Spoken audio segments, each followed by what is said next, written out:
제가 이번에 읽은 책은 그 무무라는 작가의 이상하고 자유로운 할머니가 되고 싶어였는데 일단 이 책은 저는 제목이 되게 마음에 들었거든요. 그러니까 사람들이 할머니라고 생각했을 때 갖는 스테레오타입이 있잖아요. 어떤 프레임이 있고.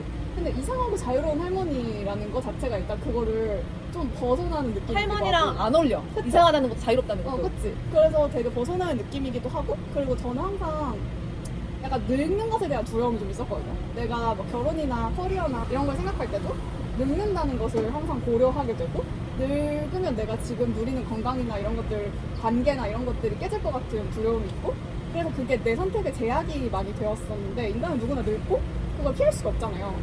근데 그걸 어떻게 내가 해결할 것인가, 그런 고민들을 하고 평소에 많이 하기 때문에 저 이 책이 약간 제목에서부터 끌렸던 것 같아요. 근데 실제로 이 책의 내용도 이 저자가 자기가 지금 살고 있는 라이프 스타일과 그거를 자기가 어떻게 이렇게 유지해 오게 됐는지, 어떻게 이렇게 삶을 꾸려나갔는지, 그리고 앞으로 어떻게 늙고 싶고 아이들, 자기 조카들한테 어떤 할머니로 기억되고 싶은지, 어떤 추억을 만들어주고 싶은지, 이런 것들에 대한 이야기가 많은데, 이 사람의 직업이 원래는 아이들과 같이 책 읽기 하는 선생님이었고, 지금은 어른들이랑 같이 그림책을 읽는 일을 해요. 그리고 그림책 번역해서 출판하는 일도 이제 같이 커뮤니티 친구들이랑 하고서도 그렇게 살고 있는데, 그러다 보니까 자기 삶의 그런 라이프 스타일에 자기가 되고 싶은 모습을 챕터별로 그림책하고 엮어서 설명을 해요. 그래서 그림책을 소개하고 그 그림책하고 엮으면서 자기가 하고 싶은 이야기들을 해나가는 거예요. 근데 일단 그림책의 내용들이 하나하나 너무 좋고, 그리고 이 사람이 이제 추구하는 삶이나 그동안 거쳐왔던 모습들이, 이 사람이 일단 비혼 여성이고, 한 나이가 40대 정도 된 비혼 여성이고, 아까 말씀드린 대로 그런 커뮤니티 활동 같은 거를 활발하게 하고,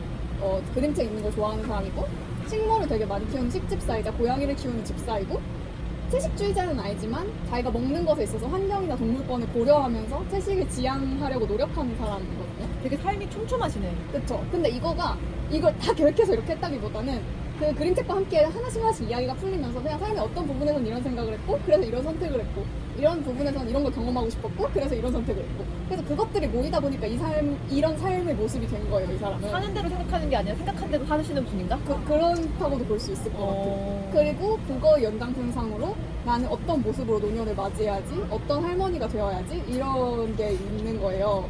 근데 사실 이 책을 읽으면서 제가 근데 나도 이게 누구보다 되게 명확하고 뚜렷했던 사람이었는데 내가 그거를 직장 다니고 하면서 왜 이렇게 잊어버렸지? 대리님은 어떤 할머니가 되고 싶었어요? 아니, 할머니는 아니더라도 어떤 뚜렷한 그런 게 있었어요? 그때는 저는 진짜 좋아하는 게 엄청 명확해서 사람들이 흔히 그런 얘기 하잖아요. 이제 정신없이 살다 보니까 내가 뭘 좋아하는지 모르겠고 어떤 꿈을 꾸는지 모르겠고 나 어떤 사람인지 모르겠어. 근데 저는 그게 진짜 이해가 안 됐거든요. 저는 그때 막 친구한테 아니 세상에 이렇게 좋은 책과 영화가 많은데 이것만 다 보고 죽어도 행복할까, 죽을 때까지. 막 지금 들으면 되게 나이브하게 들릴 수도 있는데 아니야, 라이브다기보다는 그냥 너무 부러워. 그때는 진짜 충만했던 것 같아요. 근데 그때도 불안하고 초조하고 힘들었어요. 근데 그냥 충만했어요, 삶이 더. 지금보다. 지금은 되게 삶이 초라하고 초조한데 그때는 너무 삶이 내가 충만했고 삶을 다 느끼고 경험하면서 살았고. 그때는 보여지는 건 아닌데 마음이 충만하고, 지금 그치. 보여지는 거는 괜찮은데 그쵸, 마음이. 그쵸. 훨씬 그때보다 자유롭고 풍요롭게 사는데 마음이 초라한 거지. 근데 여기서 제가 제일 좋았던 이야기랑 이 얘기가 좀 연결되는데, 이 사람이 소개하는 그림책 중에 어떤 일본 작가가 쓴 동화인데 어떤 사내아이가 그냥 집 앞에서 갑자기 삽을 들고 구덩이를 파요.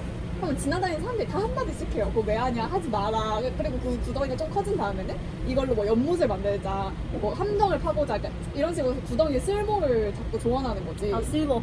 근데 그 아이는 구덩이를 파면서 사실은 그냥 그 구덩이 파는 행위 자체를 경험하거든요. 그러니까 내가 땅을 파는데 막 근육의 결림, 땀이 흐르는 거, 그다음 막 벌레들이 들어왔다 나갔다 하는 거, 흙의 촉감, 내가 막 더러워지는 거. 근데 그거 자체가 걔한테는 그냥 행복하고 자시고 이런 걸 떠나서 그냥 하나의 경험인 거예요. 약간 그런 거 같아, 지금. 우리는 뭘 할 때 결과 중심이냐 과정 중심이냐가 있는데, 결과가 아예 없거나 중심이 떠나서 이제 과정 자체가 결과일 수 있는 거네. 그치? 그 내 목적이고. 아이한테는 그래서 그냥 그 구덩이를 다시 덮어버리거든요, 그거를. 아하. 다 끝나고 나서. 어허. 근데 저는 그거 보면서 차장님하고 저하고 유튜브를 하는 것도 그거랑 비슷한 맥락이지 않을까? 그런 생각을 했어요. 우리가 무슨 구독자 수가 욕심이 있고 이걸로 막 대단한 뭐가 되려고 하는 게 아니고 그쵸. 그냥 이거를 계획하고 실행하는 게 우리가 너무 즐겁잖아요. 너무 회사 생활이 진짜 오아시스잖아. 너무 어. 내가 이번 달 들어서 제일 즐거운 일. 그러니까 사실 어떻게 생각하면 우리 지금 야근하는 거잖아요. 오늘 업무 끝났는데 모처럼 서울에 외근하는 날인데 맞아. 업무 다 끝나고 이렇게 둘이 또 이거를 얘기를 하고 녹음을 하고 집에 가서 또 이거 막 편집하고 그치? 근데 이게 그냥 너무 즐겁고 행복하고 너무나 근데 그게 많은 어른들이 그게 없잖아요. 없죠. 그래서 저는 그런 채로 늙는다는 게 두렵기 때문에 늙는 걸 두려워하는 것 같아요. 나 갑자기 소름 끼쳤어. 이거 할 때 우리 이야기했던 거 생각나요? 우리의 삶을 지금 아카이빙해서 할머니 돼서 나 이거 계속 볼 것 같다고. 맞아. 그런 할머니 되고 싶다고 할머니 근데 돼서. 이게 어떻게 보면 내가 지금 연금 들어놓는 거지. 어어어. 근데 사실 이런 것들이 있으면 늙는 게 좀 덜 두렵지 않나? 그래서 이걸 책을 읽으면서 제가 느낀 건 진짜 줏대를 갖고 살아야겠다. 기준을 가지고. 그리고 그렇게 늙어야겠다. 왜냐면 사실 자기 줏대를 갖고 사는 사람은 누구한텐가는 여기 책의 제목처럼 이상한 사람으로 보일 거라고 생각하거든요. 왜냐면 내 기준이 확고한 거고 내 기준에 따라서 살기 때문에 그 기준이랑 안 맞는 사람이 보기엔 내가 이상한 사람인 거잖아. 사람들은 다 삶의 기준이 다른 거니까. 그리고 그 내 기준이 그냥 적당히 주류를 따라가면 덜 외롭지만 그렇지 않으면 더 외로울 거 아니에요. 정말. 그래서 사람들이 그게 두려우니까 그렇게 못하는 거고. 근데 그 두려움? 외로움, 이상한 사람이 되는 거에 대한 두려움? 그거를 결국엔 내가 극복하고 내가 해결해야 될 문제인 거고 내가 혼자 살아야 된다는 거. 그러니까 내가 결혼을 하든 친구가 있든 뭐든 인간은 결국 이게 무슨 각자 도생의 의미에서가 아니라 그냥 인간의 어떤 실존적인 의미에서 인간은 결국 혼자 져야 할 삶의 무게가 있는데 그쵸. 그게 되게 두렵고 받아들이기 힘든 진실이잖아요, 삶에. 어린 아이들도 그거를 엄마 품을 떨어지는 순간부터 느끼잖아. 그치. when 엄마가 내 세상의 전부이고 모든 걸 채워주는 시절에 느끼지 못했던 그 가슴이 뻥 뚫리는 공허함과 외로움 그거를 이제 어른의 문턱에서부터 느끼기 시작하는 거고. 그래서 우리도 계속 찾죠. 그게 돈일 수도 있고 직업일 수도 있고 사랑일 수도 있고 술일 수도 있고. 근데 그게 결국은 그 외로움을 버티고 견디게 해주는 거는 자기 기준인 것 같아요. 자기 삶의 기준. 내가 어떻게 살 것인가. 나는 근데 대리님이랑 그래서 사적으로 이렇게 얘기를 하면서 이 줏대가 꼭 이 책뿐만이 아니라 대리님이 생각하는 행복한 타입이냐 아니냐를 나누는 되게 중요한 기준점으로 생각하는 것 같아. 맞아요. 왜냐면 저는 이 회사에 오고 나서 제 기준을 진짜 많이 잃어버렸거든요. 그리고 내가 무슨 순진한 척하고 고고한 척 하자는 게 아니라 이 회사는 진짜 유난할 만큼 돈이 모든 걸 기준이잖아요. 그리고 우리가 말할 때 저 사람들은 그러고 나는 아니다가 아니라 우리 포함해서.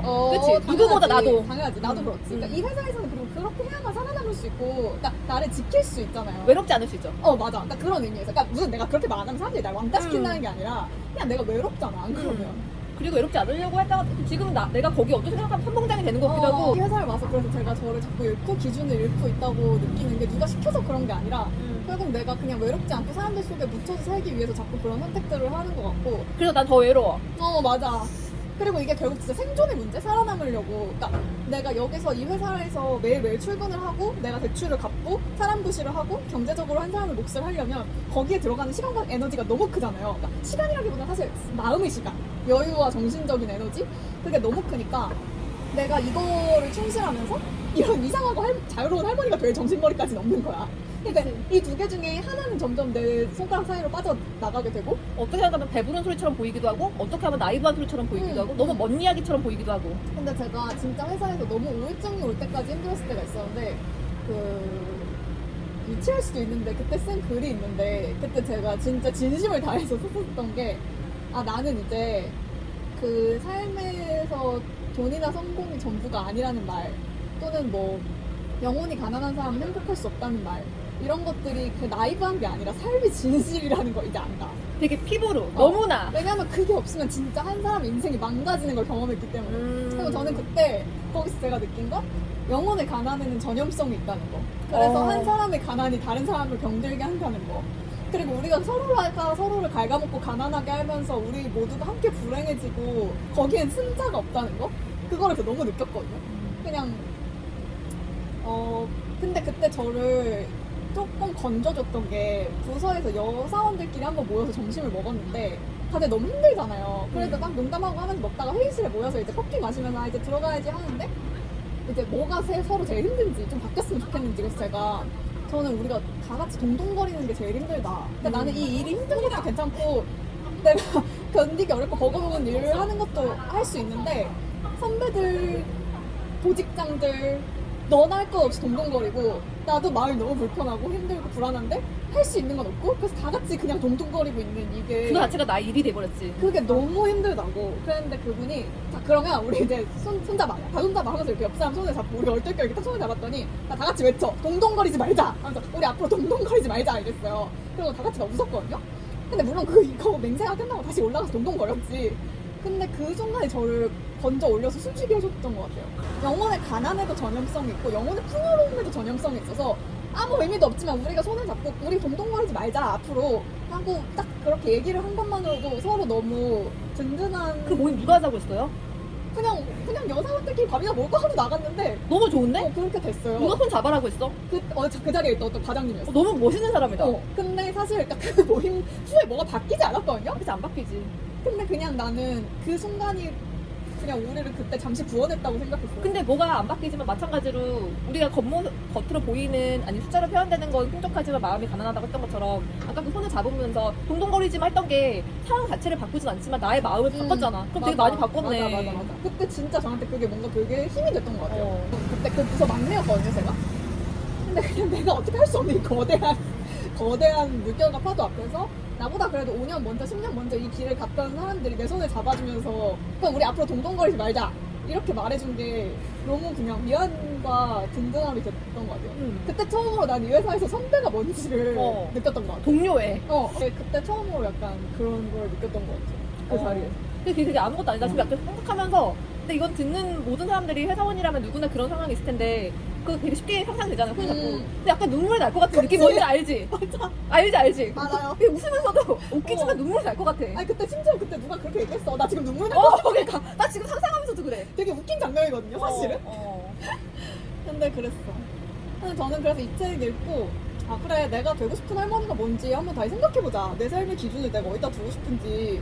아니 뭐 어렵지 기준을 나만의 기준을 찾는다는 거 누구한테 배부른 소리지. 하지만 못할 건 아니잖아. 아니지 내가 하면 되는 거니까. 그러니까 또 제가 이거를 진짜 희한한 데서 또 느꼈었는데 제가 무슨 경제 방송을 보고 있었어요. 그러니까 유튜브였어. 근데 이제 그런 부동산 투자 이런 거에 대한 방송이었는데 거기서 누가 사연을 보냈어. 근데 약간 좀 라이트한 거였는데 제일 친한 친구들 모임에서 청첩 그 모임을 했는데 근데 막 분위기에 휩쓸려서 되게 축의금을 많이 하기로 된 거예요. 그런 때 있잖아. 사람들이 괜히 특히 어릴 때 이제 막 돈 벌고 사회 초년생일 때 친한 친구가 야 결혼하면 우리 냉장고로다 해줘야 되는 거 아니냐? 야 우리 50만 원씩 내자.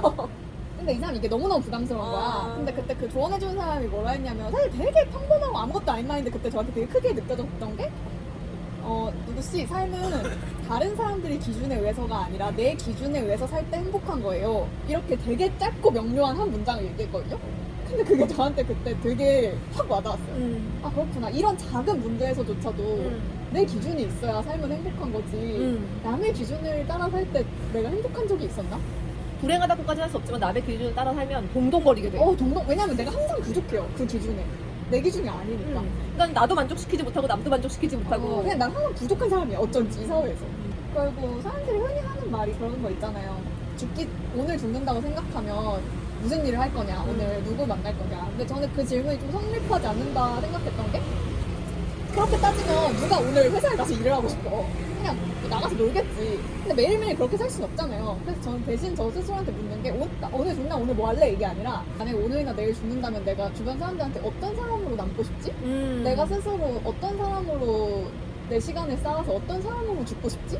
이거를 생각하려고 하는 것 같아요. 그냥 내가 어떤 사람으로 죽고 싶은가, 어떤 사람으로 시간을 쌓고 시간과 경험을 쌓고 죽고 싶은가 이거를 되게 생각하는 것 같고 근데 그게 꽤 마음에 들었을 때도 있었거든요. 지금 죽어도 나는 내가 마음에 들어. 그런 시절이 저는 있었어요. 근데 진짜. 그거 되게 행복인 거 알죠? 불안하고 초조했지만 행복했어요. 근데 문제는 뭐 그때는 누군가 나의 지금 말을 비판한다면 그때 네가 대학생이었고 네 돈으로 안 살았잖아. 니네 부모님 집에서 살았으니까 그렇게 속편한 소리 하면서 행복할 수 있었겠지. 뭐 이렇게 생각할 수도 있지. 그냥 뭐 틀린 말도 아니고. 근데 그냥 저는 그 나이밤을 모두 걷어내고도 그걸 해보고 싶어요. 내가 내 돈으로 먹고 살아야 되는 먹고 사니즘의 한복판에 서서도 줏대를 지키면서. 그렇게 살아보고 싶어. 그래서 뭔가 유튜브를 하면서 책을 읽으면서 우리가 매일매일 밥을 먹으면서 계속 찾아가고 노력해야 되는 부분인데 우리가 동덩거리지 않아야 된다는 노력, 줏대를 가져야 된다는 노력과 함께 나는 같이 했으면 좋겠는 게 나 스스로에 대한 다짐이기도 한 게 내가 지금이 초라하다고 날 너무 평가절하하지 않았으면 좋겠다. 맞아. 그것도 진짜 중요한 거 거기서 나 스스로 나를 되게 괴롭게 하는 것 같아. 맞아. 그러니까 사실 그 제가 읽은 책의 저자도 뭐 엄청 대단하게 살고 있는 게 아닐 수도 있잖아요. 누군가한테는. 근데 그냥 그 사람이 그거를 어떤 부분에서 인정하고 만족하고 동경하기로 한 거잖아요. 스스로의 삶을. 그게 필요한 것 같아. 그냥 뭐 어떤 우리가 모든 순간에 완벽할 수는 없는 거니까. 내가 원하는 대로 살 수도 없는 거고 항상. 그리고 최소한 우리 이거 책 읽으면서 이거 이야기했으면 좋겠다. 그리고 같은 책을 읽거나 같은 텍스트 콘텐츠를 보더라도 되게 다른 생각을 가지고 아니 같은 생각을 가지고 논하는 이 시간 자체가 좀 너무 즐겁고 맞아. 그러면 또 이번 달 괜찮은 거잖아. 그치. 그렇게 한 달 또 보내는 거. 그치. 월급도 들어오고 그냥 괜찮은 것도 있고 맞아. 외근도 오고 맞아. 좋은 것 같아. 진짜. 어. 저는 이거 하고 나서 삶의 만족도가 좀 올라간 것 같아. 다만 문제는 우리가 꾸준히 해야 된다는 거. 그치. 할머니 될 때까지. 그치. 아카이빙. 그쵸. 나 무슨 생각하는 줄 알아요? 되게 어이가 없네. 우리가 나중에 다른 회사를 다니게 됐어요. 회사를 안 다니게 됐어. 멀리 살게 됐어. 그럼 우리 이거를 구글 미스로 하는 거예요. 나도 그 생각. 했어. 다행이다. 나 혼자 또라이 아니었어? 했어. 다행이다. 그런 거 항상 하는 거 너무 즐겁고. 맞아. 그리고 딱 그 상상 끝난 다음에 이거 보내주시고요. 콜은 내시고 5시고요. 이런 얘기 하지만 뭔가 갑자기 소름 끼쳤어. 우리가 지금 삽질을 하고 있는 거예요. 그치. 맞아. 우리 부담하고 있는 거예요. 그리고 나중에 우리가 수술 묻을 수도 있고 그치, 하는 자체가 너무 그치. 재밌는 거야. 그러니까 이 부담을 어떻게 쓸지 아직 모르겠고 그냥 하는 거죠. 뭐. 그치? 근데 그렇게 할 때 인생이 재밌어지는 것 같아요. 맞아. 많은 가능성을 열어놓고 그냥 내가 재밌는 거를 할 때. 딱 바람 부는데 봄바람이고 알아. 너무 좋은 거야 이 순간. 근데 진짜 내가 하고 싶은 거 멋진 일을 자꾸 얘기하고 상상할 때 그게 이루어지는 거야. 그리고 같이 이야기하고 둥둥거리지만 둥둥거리지 말자. 맞아. 그냥 의미 없어 보이지만 그렇게 한마디 하고 의미 있는 거 같아. 나 그 과장님을 찾아서 소정의 선물을 보내고 싶어. 진짜로. 사회 곳곳에 그런 의인이 있어야 돼. 맞아. 근데 의인이야. 의인이지. 그런 사람이 의인이야. 맞아요. 땜은 손가락으로 막아야지만 의인이 아니지. 맞아. 그분한테 박수를 치면서 마무리하는 거. 박수를